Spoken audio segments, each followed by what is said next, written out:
Hello प्यारे बच्चों, कैसे हैं आप सब लोग। मैं उम्मीद करता हूं आप सब लोग बहुत अच्छे होंगे और आपके पेरेंट्स भी बहुत अच्छे होंगे। आज हम लोग इस वीडियो में सीखेंगे क्लास 8 का दूसरा चैप्टर जिसका नाम है वर्गमूल।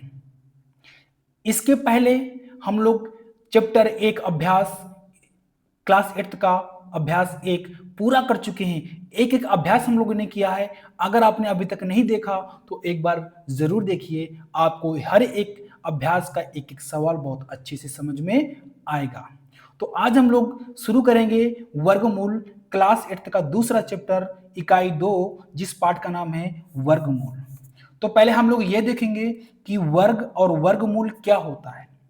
इसके बाद आगे प्रश्नावली में हम लोग चलेंगे। तो चलिए देखते हैं वर्ग और वर्गमूल क्या होते हैं।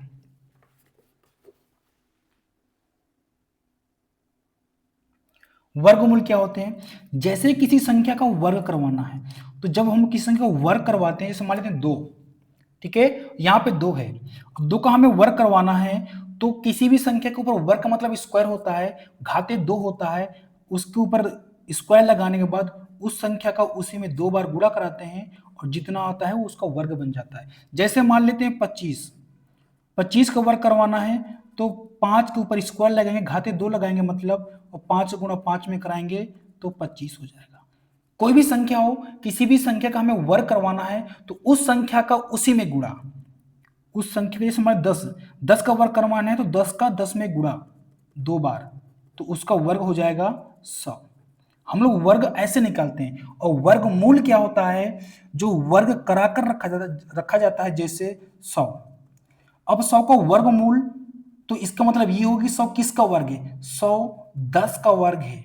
और वर्गमूल हमेशा धनात्मक और ऋणात्मक दो में निकलता है। जैसे मान लेते हैं हमें 100 का वर्गमूल निकालना है, तो 100 का वर्गमूल निकालने के लिए 100 के अंदर रूट लगाना पड़ेगा, और यहाँ पे देखेंगे कि ये 10 10 का जोड़ा बनाएंगे और इससे एक जोड़ा बाहर निकल के आ जाएगा, तो इसका आंसर हो जाएगा प्लस माइनस का 10। वर्गमूल हमेशा धनात्मक और ऋणात्मक दोनों में होता है। किसी भी संख्या का, जैसे 49 है, 49 का अगर वर्गमूल निकालना है तो हम 49 को रूट के अंदर बंद करेंगे, और ये किसका 7 का वर्ग है तो 7 गुणे 7 यहाँ पे 2 बार रखेंगे रूट के अंदर, और ये जब बाहर आएगा तो ये प्लस माइनस 7 एक जोड़ा निकल कर आएगा। तो किसी संख्या का वर्ग करवाना हो तो उसका उसी में 2 बार गुणा करवाते हैं तो वर्ग बन जाता है, और वर्गमूल निकालते हैं तो ये देखते हैं किसका वर्ग रखा है, उसको हम धनात्मक और ऋणात्मक दोनों में रख देते हैं, वर्गमूल हो जाता है। तो मैं उम्मीद करता हूं आपको बहुत अच्छे से वर्ग और वर्गमूल में अंतर समझ में आ गया होगा। अब हम देखते हैं प्रश्नावली पहला। आज हम लोग देखेंगे 2 का ए कि एक एक हम लोग सवाल करेंगे। ठीक है, देखते हैं पहला सवाल क्या है। 1 से 15 के बीच की सभी विषम संख्याओं के वर्ग ज्ञात कीजिए। चलिए शुरू करते हैं पहला सवाल। तो पहला सवाल में क्या है? 1 से 15 के बीच की सभी विषम संख्याओं के वर्ग ज्ञात कीजिए, विषम संख्याओं के। ठीक है, तो हम लोग हल करेंगे इसको। पहले हम लोग 1 से 15 के बीच की सभी विषम संख्या लिख लेंगे। एक को नहीं लिखना है, एक से आगे के लिखना है। तो एक से आगे क्या होगा? 3 होगा। ठीक है, इसके बाद विषम संख्या 5 होगी, इसके बाद 7 होगी, इसके बाद 9 होगी, इसके बाद 11 होगी, इसके बाद 13 होगी। 1 से 15 के बीच की 1 से 15 के बीच की विषम संख्या निकाल ली हमने, और इनका फिर क्या कराना है? वर्ग करवाना है। तो 3 का वर्ग करवाएंगे हम लोग। तो वर्ग करवाना है तो इसके ऊपर स्क्वायर लगाना पड़ेगा, और 3 का गुणा 3 में करा देंगे तो 3 3 का 9। ठीक है, ऐसे 5 का वर्ग करवाना है तो 5 के ऊपर स्क्वायर लगा देंगे, और 5 का गुणा 5 में करा देंगे तो 5 पंचे 25। 7 का वर्ग करवाना है तो 7 का गुणा हम लोग 7 में कराएंगे तो 7 सत्ते 49।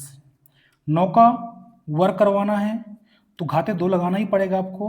वर्ग का मतलब भी होता है कि उस संख्या को उसी में गुणा, 9 9 81। ठीक है, फिर 11 का वर्ग करवाएंगे तो 11 गुणे 11 बराबर 121। 13 का वर्ग, 13 गुणे 13 169। ठीक है, ये हमारा पहला सवाल बहुत आसानी से हो गया। ठीक है, और आप लोग एक चीज बहुत अच्छे से ध्यान दीजिएगा बेटा, कि आपको कम से कम 1 से लेकर 1 से 100 तक के वर्ग आपको याद होने चाहिए। अगर आपको 1 से 100 तक के वर्ग याद हो गए तो आपका कैलकुलेशन बहुत फास्ट हो जाएगा और आपको बहुत मजा आएगी सवालों को हल करने में। इसलिए आपको वर्ग याद भी कर लेना है अगर आपको वर्ग याद ना हो। ठीक है, हम देखते हैं अगला सवाल। दूसरा सवाल में क्या है, 56 का वर्ग पूछ रहा है आपसे। तो 56 का वर्ग करना है आपको, तो 56 का गुणा 56 में करा दीजिए। ठीक है, तो इसका आंसर क्या हो जाएगा, 31 36, ये इसका वर्ग हो गया। 65 का वर्ग पूछ रहा है आपसे, तो 65 का वर्ग करवा दीजिए। 65 का गुणा 65 में कराएंगे तो कितना आ जाएगा, 42 25। आपको वर्ग याद करना बहुत जरूरी है, आपको कम से कम 1 से 100 तक यह वर्ग याद ही करने हैं। ठीक है, अब देखते हैं हम लोग अगला सवाल, तीसरा नंबर। तीसरे सवाल में क्या कह रहा है, निम्नांकित परिमेय संख्याओं के वर्ग ज्ञात कीजिए। तो पहला वर्ग करवाना है आपको किसका, -5 का। ठीक है, -5 का जब हम लोग वर्ग करवाएंगे तो क्या हो जाएगा, -5 गुणे -5, तो आंसर कितना आ जाएगा, माइनस माइनस प्लस हो जाएगा, 5 पंचे 25। ठीक है, और आपको ये तो पता होगा ना कि माइनस का गुणा जब हम लोग माइनस में कराते हैं तो प्लस बन जाता है, और प्लस का गुणा जब हम लोग माइनस में कराते हैं तो माइनस बन जाता है, और अगर हम माइनस का गुणा प्लस में कराते हैं तब भी माइनस बनता है, और अगर हम प्लस का गुणा प्लस में कराते हैं तो प्लस बनता है। ये आपको बहुत अच्छे से याद रखना है। ठीक है, तो कोई भी संख्या माइनस में हो, हमें उसका वर्ग करवाएंगे तो हमेशा धनात्मक में ही आएगा, क्योंकि -10 का गुणा जब -10 में कराएंगे तो यहाँ पे माइनस माइनस का गुणा हो जाएगा, प्लस बन जाएगा और 100 हो जाएगा। ठीक है, अब देखते हैं दूसरा नंबर क्या है, 13/17। इसका वर्ग करवाना तो इसको ब्रैकेट कर लेते हैं। ठीक है, तो इसको ब्रैकेट लग गया तो 17 और 13/17 गुणे 13/17।